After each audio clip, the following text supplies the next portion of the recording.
कोई सियासी बैकग्राउंड है? ये हुई ना बात, तहजीब पड़ी। ऐसा लगा जिस तरह टोन में तुमने मुखातिब किया कि किसी प्राइवेट चैनल पे बैठे हुए हो, प्राइवेट चैनल का कोई कॉम्पेयर है। भाई देखो क्या सवाल किया, कोई सियासी बैकग्राउंड है? अब ये देखिए कि पाकिस्तान बनने से पहले करनाल में खान लियाकत अली खान का जो मकान था उसके बैकग्राउंड में हमारे वालिद साहब का क्वार्टर था। अब जो बैकग्राउंड पाकिस्तान के पहले वजीर आजम का था वही बैकग्राउंड हमारा हुआ। तो वजीर आजम बनने के लिए ये बैकग्राउंड काफ़ी है।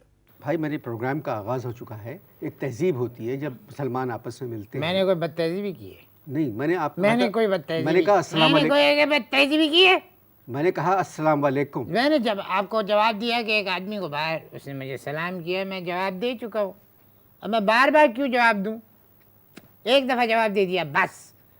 मुसलमानों को सिर्फ सलाम करना आता है, बाकी दीन के बारे में कोई मालूमात नहीं है। अस्सलाम वालेकुम, यहाँ मिलेंगे जान न पहचान, हाथ मिला लेते, हाथ मिला लेते। 8 दिन तक लहसुन और प्याज की बू आती रहती है हाथ से। भाई अगर हाथ मिलाते हो तो कम से कम हाथ धो के साफ करके हाथ मिलाओ। अब सफाई पे याद आया, सफाई जबकि निस्फ़ ईमान है। ओह, ईमान पे याद आया, ये ईमान अली कौन है? किसकी बेटी है? चुप क्यों लग गई? सीधा सा सवाल किया है। आबिद अली साहब की बेटी। बहुत अच्छी अदाकारा है, बहुत ज़बरदस्त। आपने मुझसे फरमाया था कि आपने इस्लामिक हिस्ट्री में एमए किया है। क्यों, आपको कोई एतराज़ है? नहीं, इसमें एतराज़ है तो बताओ मेरी जान, एतराज़ है तो बताओ। तुम बताओ, जिस सब्जेक्ट में कहोगे मैं कर लूँगा अभी, राइट नाउ। इसी वक्त तुम्हें एतराज़ है तो बता दो कि मुझे एतराज़ है। किसी और सब्जेक्ट में कर लो, मैं उस सब्जेक्ट में कर लूँगा। चिड़चिड़ा हूँ मैं थोड़ा सा, शुरू से चिड़चिड़ा हूँ थोड़ा सा। इस्लामिक हिस्ट्री में आपने एमए क्यों किया? इसलिए कि मेरी बीवी क्रिश्चियन है और वो सिर्फ एक मुसलमान के ख़िलाफ़ है, और वो मैं हूँ।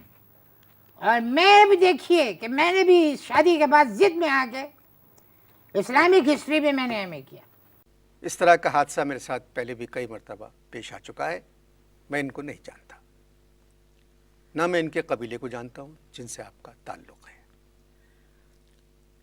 मगर मजबूरी है, ये आ गए हैं और मुझे बात करना है। अस्सलाम वालेकुम।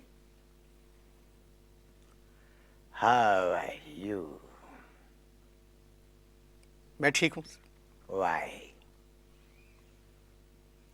अब वाई का मेरे पास कोई जवाब नहीं है। Okay, let me think. क्या सोच रहे हैं? Let me think के बाद इंग्लिश परेशान कर रही है। मेरा प्रोग्राम उर्दू में है, आप उर्दू में बात करें। I feel comfortable in English. अभी आपने कहा कि let me. I feel comfortable in English. बिल्कुल, अभी आपने फरमाया कि लेट मी थिंक के बाद मुझे अंग्रेजी तंग कर रही है। Yes, but I feel comfortable in English. If you can't interview in English, then please call Zia Muhyiddin. This is not a request, this is an order. मैं इस प्रोग्राम का मेज़बान हूँ। Okay. अगर आप ज़िया मुद्दीन साहब के पास तशरीफ़ ले जाना चाहते हैं तो शौक़ से चले जाएं। I simply don't understand one thing. Why don't the compeers of television learn English? आपको अगर मुझसे बात करना है तो बात करें, वरना आप तशरीफ़ ले जाएं। Okay, okay. Speak. Speak. Speak! ये सिगरेट आपने इस तरह बाहर रखे हुए हैं। मैंने पैकेट रखा था। मुझे प्रोड्यूसर कहने लगा पैकेट नहीं रख सकते क्योंकि ये पब्लिसिटी हो जाती है। मैंने खुले रख लिए। क्या करते हैं आप? Beautiful.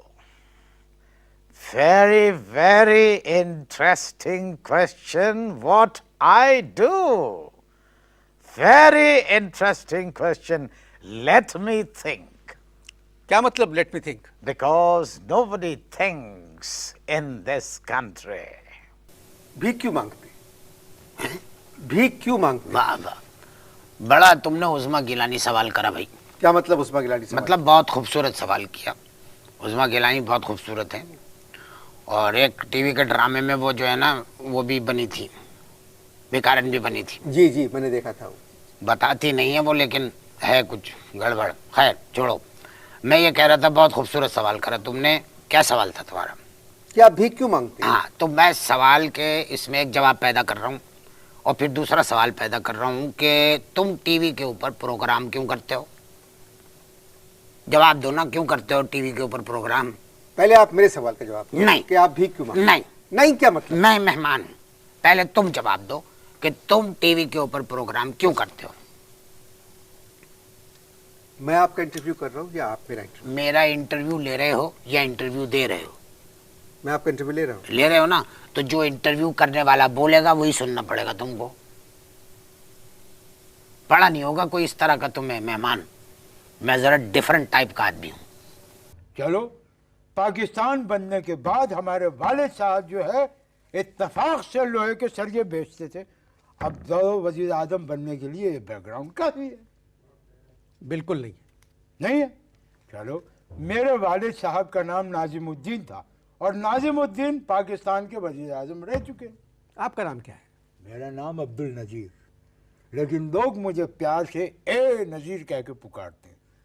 अबे जब बेनज़ीर वजीर आजम हो सकती है, तो ए नज़ीर क्यों नहीं हो सकती? जिस तरह की बातें आप कर रहे हैं उनको सुनकर मुझे यूँ लगता है कि जैसे आप वज़ीर आज़म के ओहदे के लिए फ़िट हैं, और आइंदा शायद हो भी जाएं कभी वज़ीर आज़म। पैवस्ता रह शजर से उम्मीद बहार रख। अरे मियाँ, मगर ये उम्मीद तो आइंदा 10 साल के लिए कुड्डे लाइन लग गई। मैं नहीं समझा। भाई 2008 से लेके 2013 तक वजीर आजम होंगी बेनज़ीर भुट्टो, और 2013 से 2018 तक वजीर आजम होंगे नवाज शरीफ। तो 10 साल इंतज़ार कर ले।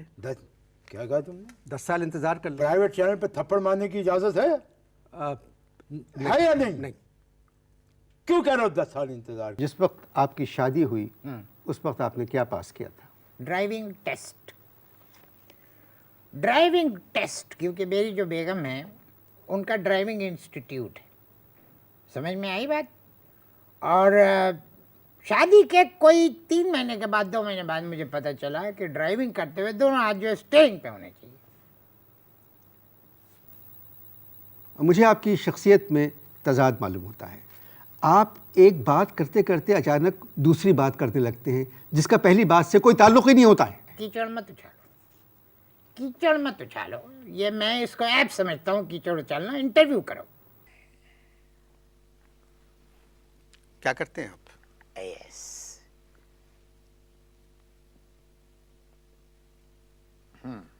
सुन भाई, ज्यादा मुझे ना बताना कि कौन सा काम अच्छा है कौन सा अच्छा नहीं है। तुम जैसे प्राइड ऑफ परफॉर्मेंस से ज्यादा कमाते हैं हम लोग। अगर मैंने ट्रेड का सीक्रेट बता दिया ना, तो तुम ये सब कुछ छोड़ के इसी काम पे चल पड़ोगे।